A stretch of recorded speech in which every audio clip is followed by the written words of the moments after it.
नाम में आप सबों को जय मसीह की।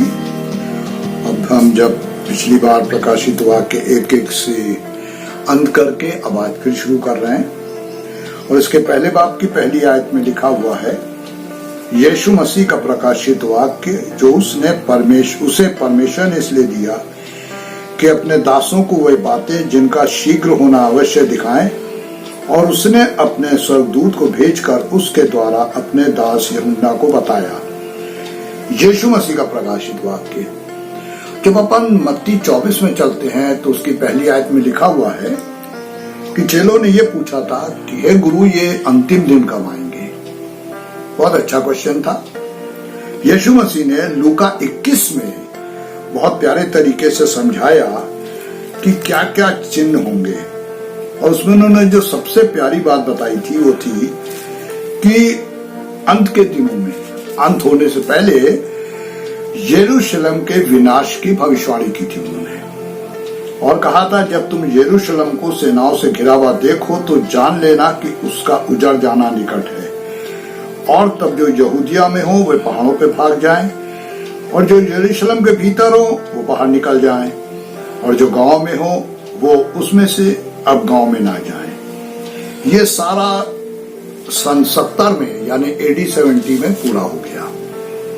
यरूशलेम उजड़ चुका, फिर उसको बसाया गया जो आज नया यरूशलेम है, वो 70 AD के बाद बसा हुआ है। अब यहाँ पर वही हमारे प्रभु यीशु का प्रकाशित वाक्य जो उन्होंने यूहन्ना को दिया, और वो आज हमारे पास आया है।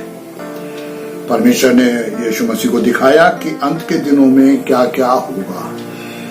मेरे प्रियो, जबकि हम इन चीजों के ऊपर गौर कर रहे हैं तो थोड़ा सा आपको बैक ले जाने मांगेंगे लूका 21 में, जहां प्रभु यीशु ने कुछ खास बातें और भी बताई थी, और उन्होंने कहा था कि उन दिनों में जो गर्भवती और दूध पिलाती होंगी उनके लिए हाय हाय।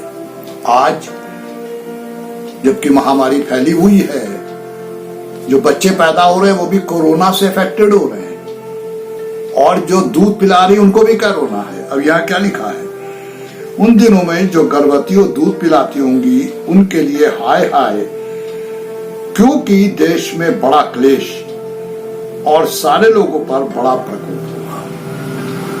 मेरे प्रियो, इन दिनों में सिर्फ हमारे देश में नहीं, पूरे वर्ल्ड के अंदर एक महामारी फैली। हम सब रोज पेपरों में पढ़ रहे हैं, न्यूज देख रहे हैं, एक ही न्यूज आजकल है। उसकी वजह से ये भविष्यवाणी जो प्रभु ने लूका 21 में बताई थी वो पूरी हो रही है। और उन्होंने क्या बोला था, इसकी 29वीं आयत में उसने उन्हें दृष्टांत भी बताया कि अंजीर के पेड़ और सब पेड़ों को देखो, ज्यों ही उनमें कोपल निकलती है तुम जान लेते हो कि गर्मी निकट है। इसी रीति से जब तुम इन बातों को होते हुए देखना, तुम जान लेना कि परमेश्वर का राज निकट है।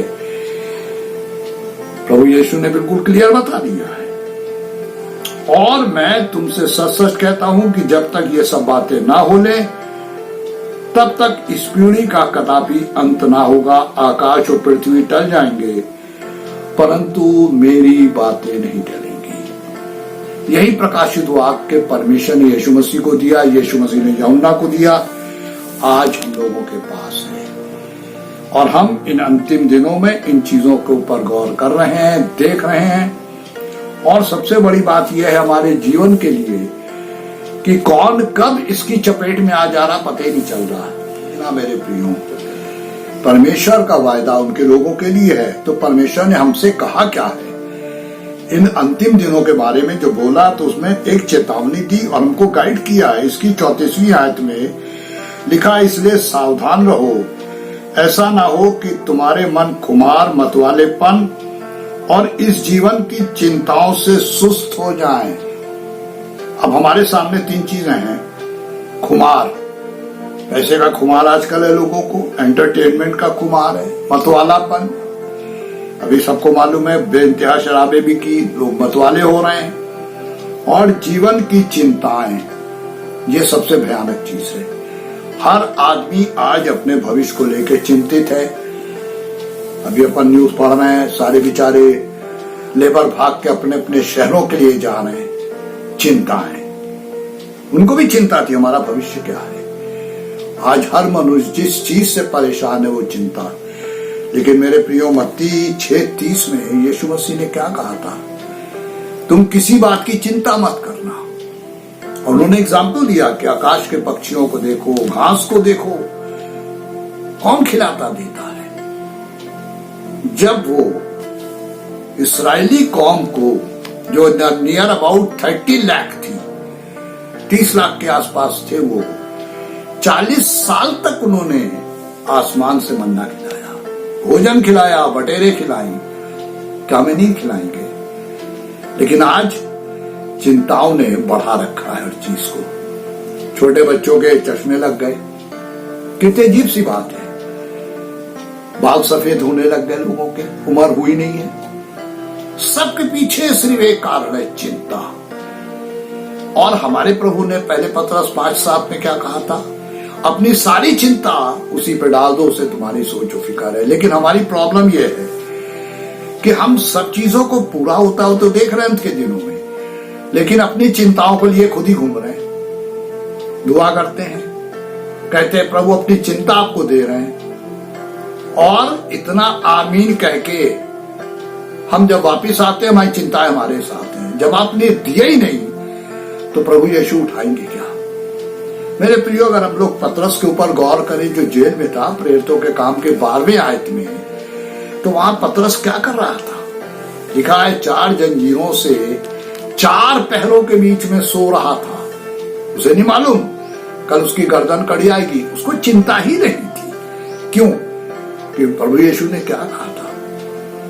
आत्मा तुम्हारे वश में है, लूका 10 में लिखा 17वें आयत से, आत्मा तुम्हारे वश में है, इस बात से खुश मत हो, इस बात से खुश हो तुम्हारे नाम जीवन की पुस्तक में लिखे हैं। मेरे प्रियो, ये प्रकाशित वाक्य, जीवन पुस्तक, न्याय सबको लेकर बताया गया है। पतरस भी आराम से सो रहा था, क्योंकि पतरस को पता था कि अगर वो मरा तो उससे पहले वो स्वर्ग पे एंट्री ले लेगा, क्योंकि चिंता ही नहीं थी। कलीसिया लॉ लगाकर दुआ कर रही थी, कोई अपील नहीं की कैसर से या किसी से कि छोड़ दो भाई, प्रार्थना में लॉलीन थे। मेरे प्रियो, हमारे पास कितना बड़ा सोर्स है चिंताओं को परमेश्वर तक पहुंचाने का। अपनी सारी चिंताएं उसी पे डाल दो। अभी मुझे अपना लिविंग सर्टिफिकेट देना था, सरकारी ऑफिसर था मैं, और जब मैं जा रहा था मैं सोचा था लॉकडाउन है, कैसे जाएंगे हम। बेटे के संग गए, वहां पहुंचे, जितना परेशान था मैं गाड़ी में कि क्या होगा कैसे होगा। मेरे प्रियो, जब लौट के आए, बेटे ने क्वेश्चन पूछा, हो गया? मैंने कहा। वहां गए, खड़े हुए 2 मिनट में, प्रार्थना के साथ गए थे, 2 मिनट में सब काम हो गया। आज रसीद है, साल भर के लिए परमेश्वर ने उपाय कर दिया। सारी चिंता, अपनी हर बात परमेश्वर से शेयर करनी चाहिए। अभी मेरे पास कल एक फोटो आई है बेटी की, जो जोधपुर में है। आप जानते हैं उसकी कंडीशन क्या है? उसका एक फेफड़ा बंधा हुआ है, एक फेफड़े में जिंदा है, और उसने मुझे फोन किया कि अंकल मुझे बचा लीजिए। 29 किलो वेट है, 29 किलो। आप अंदाज सोच सकते हैं, 34 साल की लेडी, 37 और 34 के बीच में है, 29 किलो वेट, और उसने कहा मुझे बचा लीजिए। और मैंने उसे बताया, ये 3 दिन पहले की बात है, और आज फोन आया। मैंने क्या हुआ कि अंकल बहुत बेटर हुआ है। मैंने उससे कहा बेटी तुम चंगी हो जाओगी, चिंता मत करो। टीबी ने उसके एक फेफड़े को खत्म कर दिया है। ये सब अंतिम दिनों के चिन्ह मेरे प्रियो।